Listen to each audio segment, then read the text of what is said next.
Alors Élise, c'est très joli, mais c'est pas du tout l'heure de faire du piano.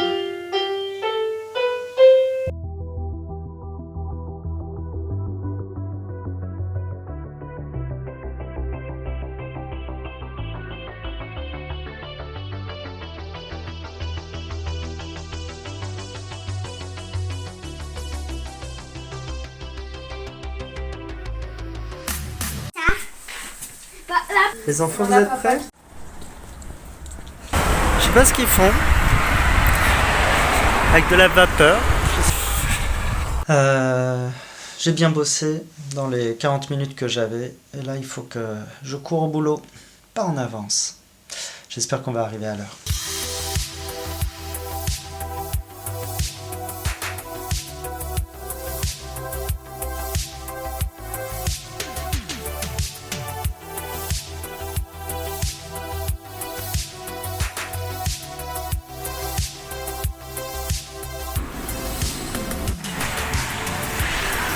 Grosse session ce matin, fait une petite pause déjeuner.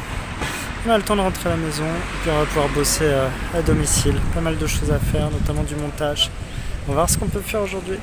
Rentré à la maison, on a déjeuné rapidement. Là, on a plein de boulot à faire. Mais je me disais que je ferais bien une petite séquence sur le matériel que j'utilise. Qu'est-ce que j'utilise principalement? J'utilise l'appareil avec lequel je suis en train de filmer. Je vais essayer de te le montrer dans le miroir. Non, on ne voit pas. C'est un Canon 5D Mark II, donc c'est un très vieux, que j'avais acquis parce que c'était le moyen le plus accessible de pouvoir faire du plein format, puisqu'à l'époque je réalisais des courts-métrages et on voulait avoir une image qui soit la plus cinématographique possible, la plus belle. Et puis aussi l'intérêt, c'est que ça fait rentrer beaucoup plus de lumière quand tu as avec un grand miroir à l'intérieur. Du coup, je m'appuie là-dessus. C'est très lourd, c'est pas du tout pratique pour vlogger parce que j'ai pas d'écran qui pivote, donc je suis obligé d'essayer de deviner à peu près à quoi ressemble l'image. Alors on prend un peu l'habitude, on commence à avoir des réflexes, mais on a toujours des mauvaises surprises, parfois un contre-jour, parfois de la surexposition, parfois on n'est pas bien cadré.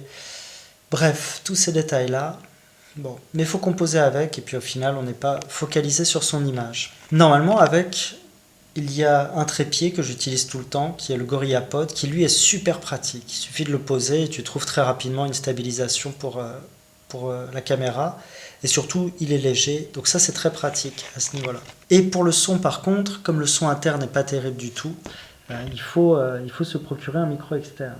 Le problème c'est que récemment j'ai abîmé le bloc prise, je sais pas trop comment, mais en tout cas je ne peux plus, la prise mini jack ne fonctionne plus, donc je suis assez limité à ce niveau là. Je sais que je vais devoir très rapidement réinvestir dans un appareil pour pouvoir à nouveau mettre mon micro que j'ai par ailleurs, qui est un micro Rode, VideoMic Pro je crois.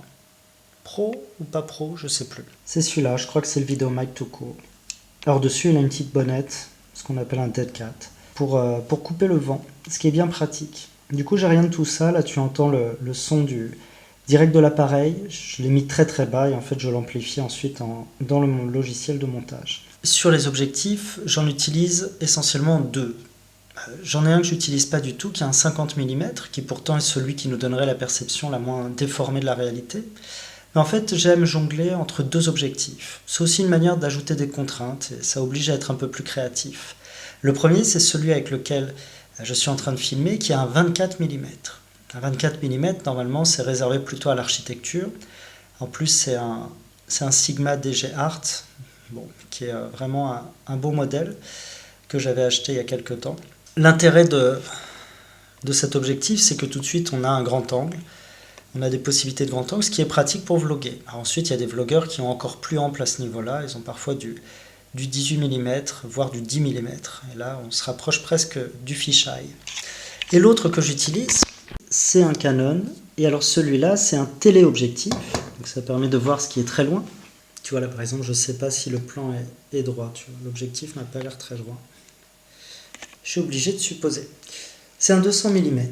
200 mm, c'est très étrange, puisqu'en général, en téléobjectif, on prend des focales à 80 mm ou à 100, ou alors on va chercher très très loin si on veut faire des photos de faune, de vie sauvage, des choses comme ça. Et là, en général, on va chercher du 400. Du coup, 200, c'est assez hybride, c'est pas du tout intuitif dans l'usage qu'on peut en avoir.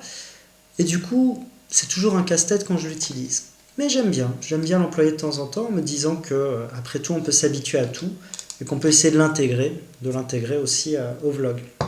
Donc parfois ça me permet d'avoir des détails ou des gens qui se trouvent à distance et puis surtout de créer une sorte d'aplat puisque ça ôte pas mal de profondeur.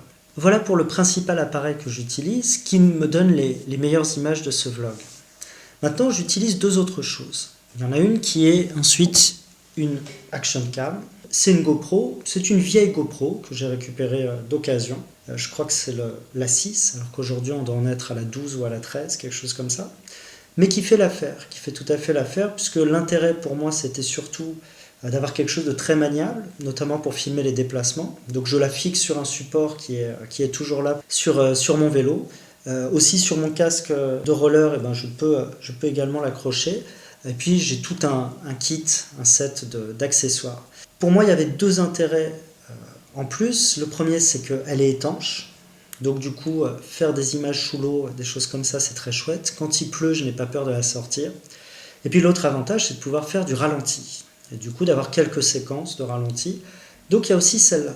Ensuite, elle a plein d'inconvénients. C'est que déjà, en faible luminosité, franchement, l'image n'est pas bonne du tout.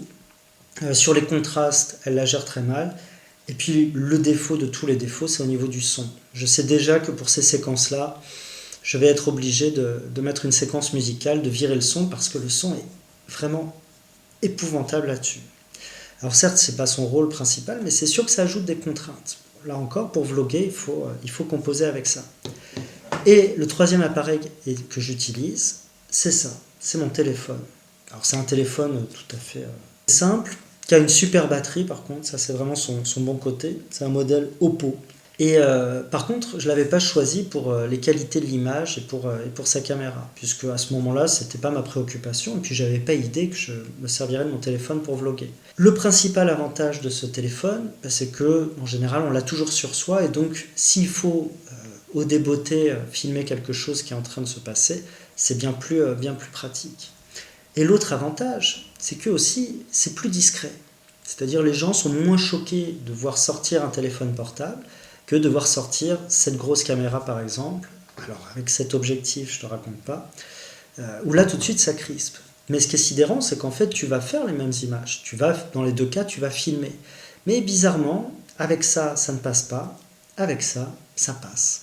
Ensuite, je voudrais te montrer des accessoires que j'ai par ailleurs, mais que je n'utilise pas, en tout cas dans le cadre du vlog.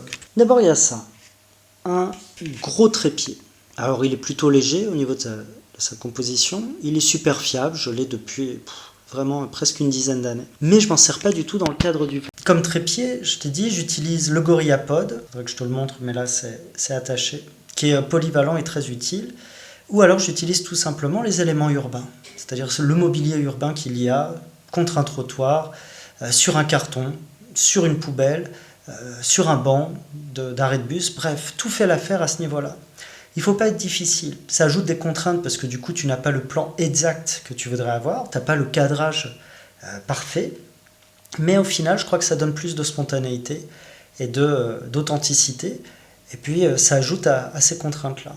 Je pense qu'on les pardonne plus facilement finalement. Et la dernière chose que je voulais te montrer, j'ai fouillé, mais tu vois, je m'en sers tellement peu que je ne la retrouve même pas. Cette chose que je n'utilise pas non plus, c'est une gimbal. Tu sais, c'est ces systèmes justement de stabilisation qui fonctionnent notamment pour le téléphone portable, qui est pour le téléphone celle-là.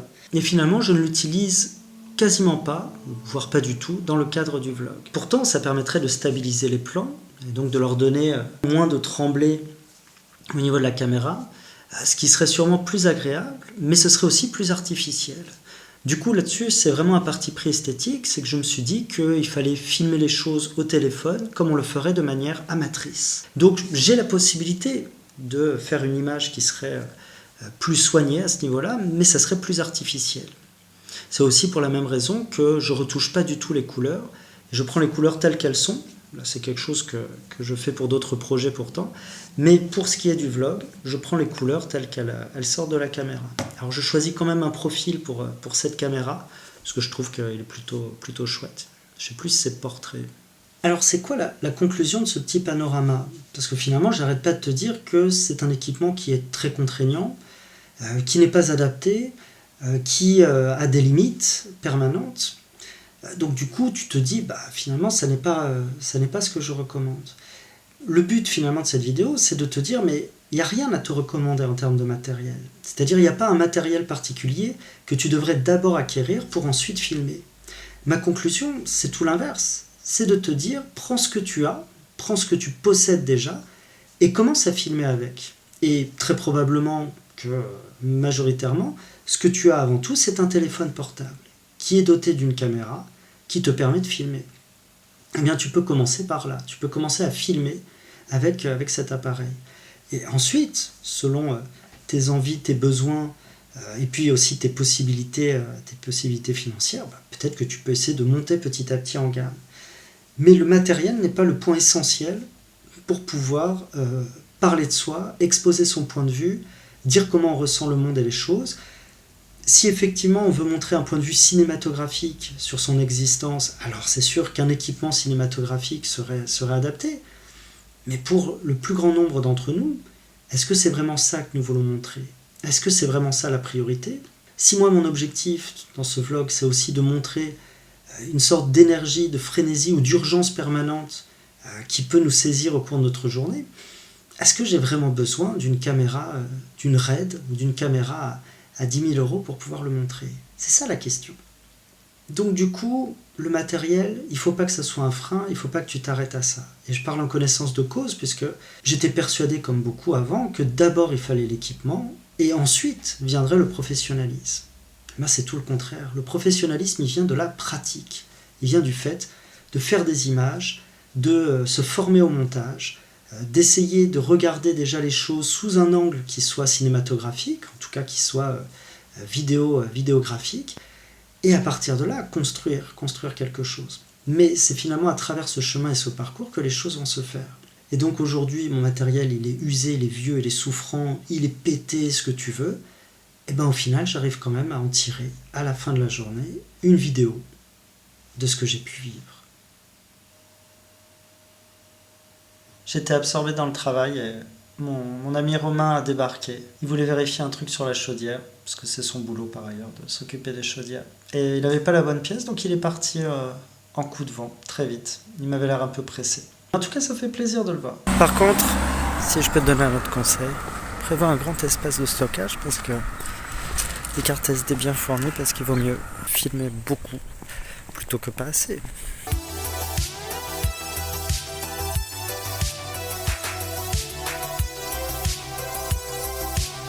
Et nous attendons toujours la classe de Paul, qui est une fois encore la dernière à sortir. Ça fait déjà 10 minutes qu'il devrait être sorti. Comme quoi le CM1 doit être la préparation aux études supérieures ou quelque chose comme ça. Ça doit être une sorte de classe préparatoire de l'école primaire. C'est long, hein, n'est-ce pas? C'est ce que j'allais dire. C'est un peu long, ouais. 43. Ça fait 13 minutes qu'il devrait être sorti. Ah, ça y est. Je vois arriver.